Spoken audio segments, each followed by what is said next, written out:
The US and 5 Arab allies have launched the first strikes against Islamic State militants in Syria. Warplanes, drones and Tomahawk missiles were used in the attacks, which targeted several areas including its stronghold Raqqa.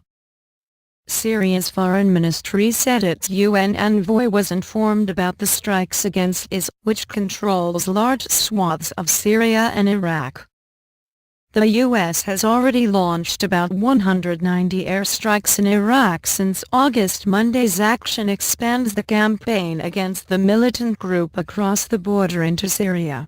U.S. military and partner nation forces had undertaken military action in Syria. Sunni Arab countries Bahrain, Jordan, Qatar, Saudi Arabia and the United Arab Emirates participated in or supported the strikes. Islamic State militants in Raqqa province said a U.S. drone crashed during the airstrikes against them. The militants said the U.S. drone came down after crashing into a communications tower in Raqqa.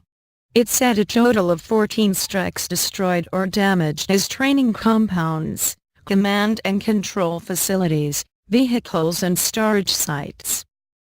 The U.S. military will continue to conduct airstrikes against its targets in Iraq and Syria. U.S. General Martin Dempsey, America's highest-ranking uniformed military officer, said the strikes were conducted to show us militants they had no safe haven.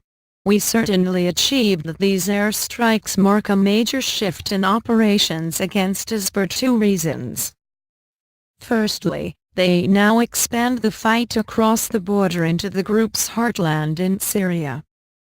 IS knew they were coming and had already dispersed some of their key assets. But it will still be a shock to many that their de facto capital of Raqqa is no longer a safe haven. Secondly, the participation of Arab states spreads the responsibility to some extent away from just the U.S. Islamic State will be enraged by this. It has no effective military answers to U.S. air power, so those Arab countries that supported or took part in the action may well now be bracing themselves for possible reprisals.